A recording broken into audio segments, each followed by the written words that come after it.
Okay. Hopefully the audio's not horrible in here. So anyways, before we get into this video, I want to let you guys know I am doing a giveaway. I'm giving 2 giveaways. We're getting close to Christmas. I don't guarantee this stuff's going to make it before Christmas, so don't hold me to it.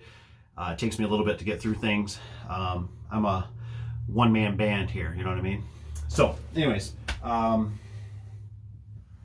first of all, I gotta find them. Where did I do it? Ah, here we go. Okay, so for instance, this shirt is a 2X. So a 2X. It's for a big guy. If it's something that's not going to fit you, you're not interested, then obviously please don't comment, you know. And I only have the one size right now. So, but if there's a guy out there, or maybe somebody in your family or yourself, more power to you. So I've been using these guys. I've been liking them. This Armed American Supply. You see that? You might see them. They're online a lot and stuff. But you know, the hats, they're not bad. It ain't a great super duper hat, but it works. It's a good, nice high vis. It's kind of something different, cool. I like them. They gotta get broke in a little bit though.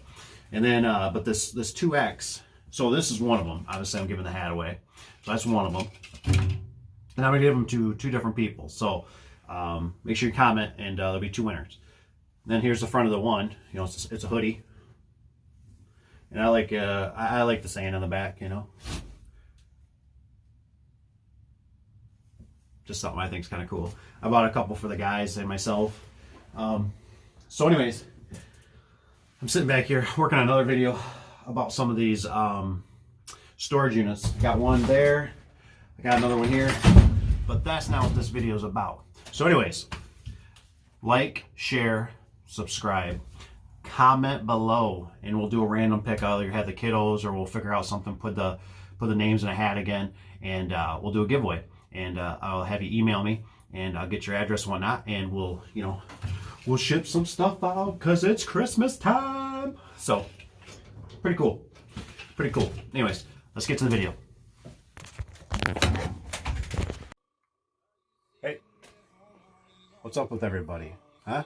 How you guys doing? Everybody doing good? I'm up at one of my favorite places. My sacred place. Not anymore. Not going to be a secret anymore. My hunting shack. I want to talk to you guys about something. So stay tuned.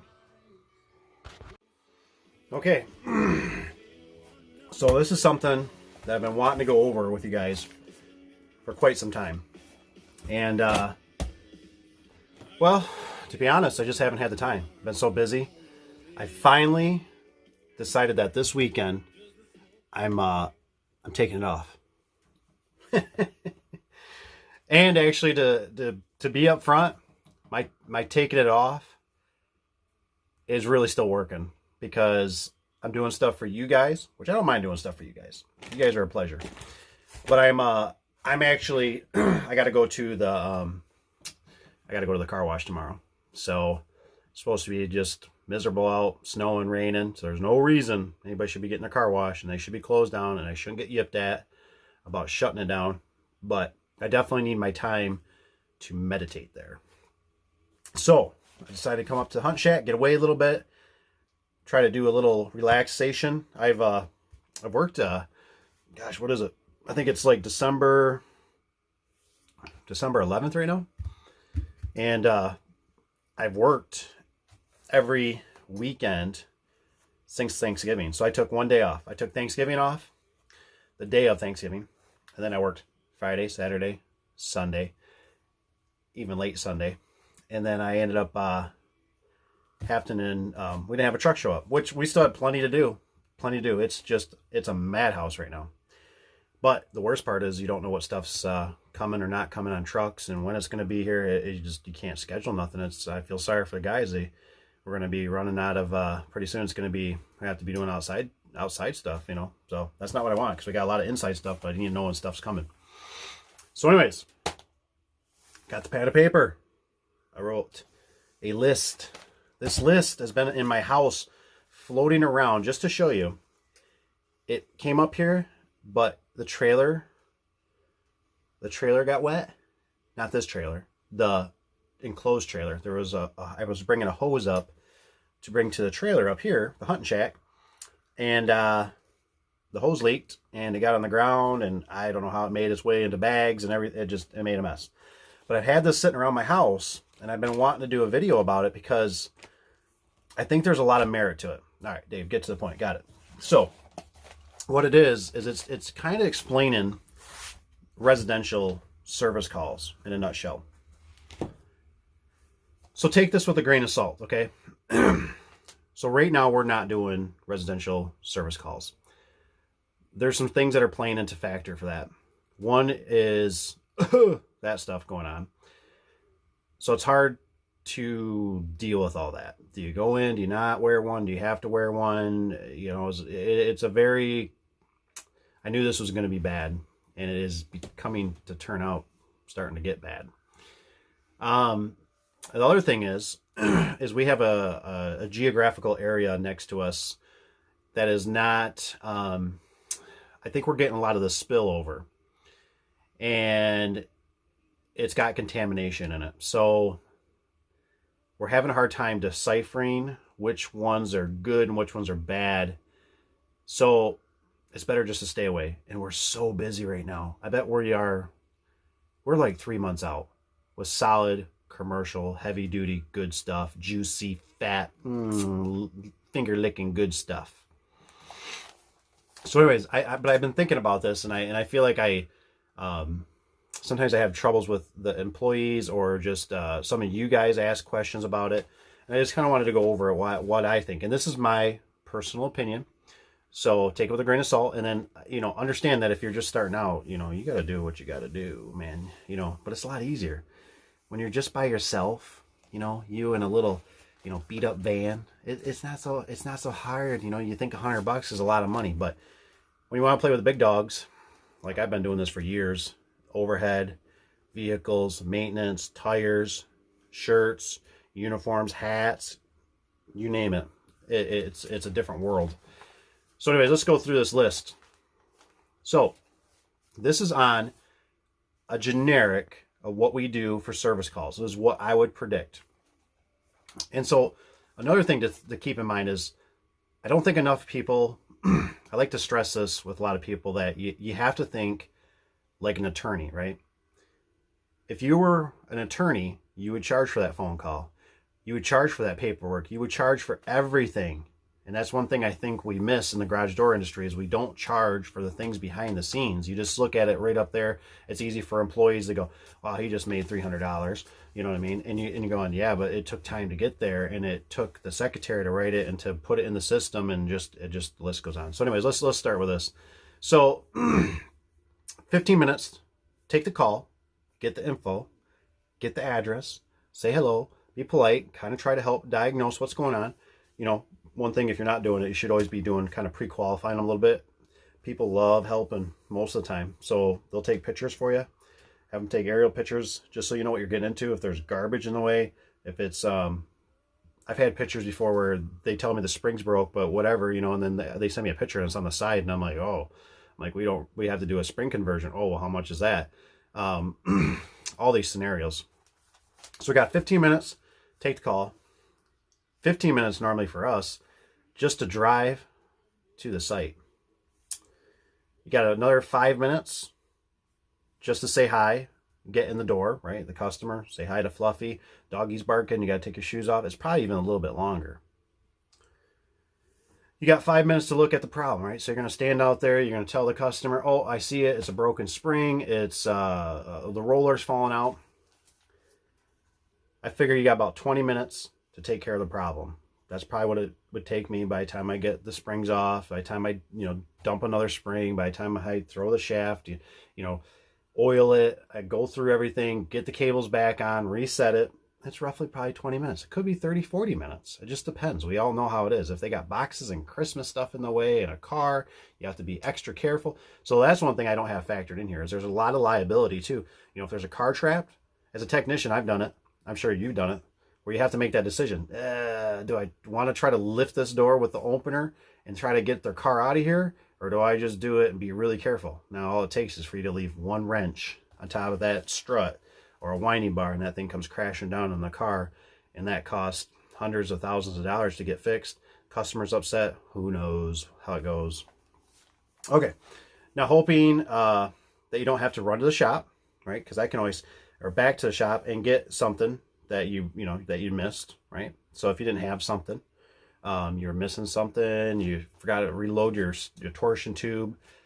So I just put on there, that's 35 minutes, because you got 15 minutes there running back to shop, 15 minutes back to wherever you're going, and I added a little bit just because you got to get kind of back in the door, say, hey, I'm back, whatever, that kind of stuff. Okay, so then you're wrapping up. You got 10 minutes just to talk to the customer, collect payment, say goodbye, wish them the best. 15 minutes just back to the shop again. 10 minutes to clean the truck, which it should be done, right? That's really how it should work. I mean, we really should treat our vehicles as like fire engines, right? We just went out, we just did a rescue, we just saved Granny from her car being trapped, and now she can go to the doctors. Hallelujah. Yes.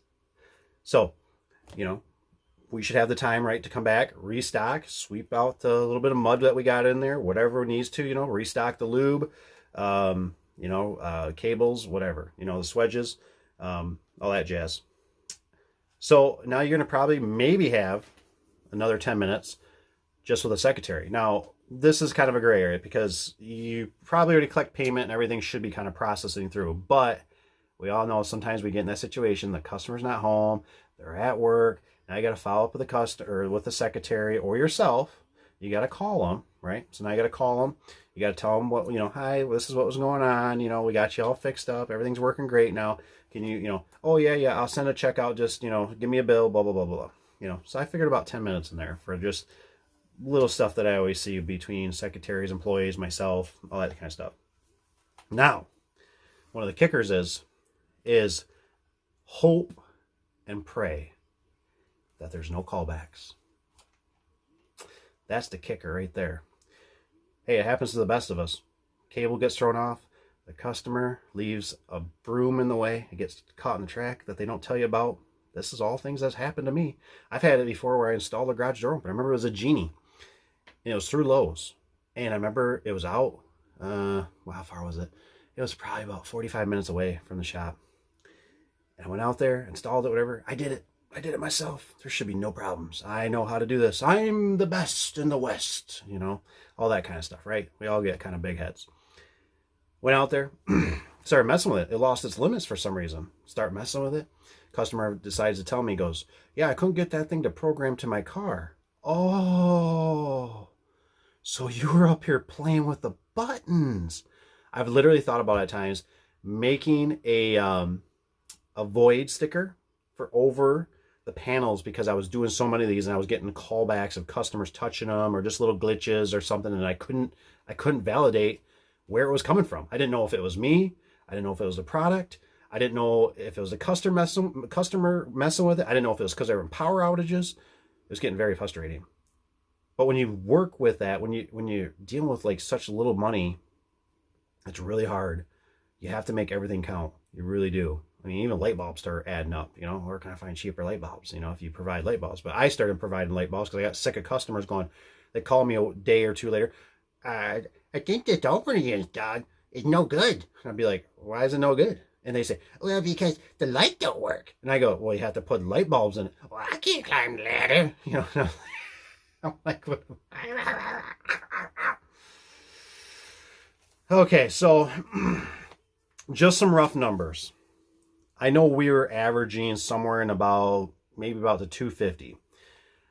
I personally feel in my heart that we shouldn't go out for anything less than $300. That's just my opinion for our area. Everywhere else is very different. You might be higher, you might be a lot lower. But from what I've gathered, I figured we had roughly with what we pay the secretary and employees and, stuff like that. I had $75 in this job for labor. I had $60 in springs. That's not even marked up. I mean, that's pretty much cost. That's not even like when the semi comes, unloading them, when you have to unload a ton of them. So maybe you got a couple minutes in there for that. But those are things that people don't think about.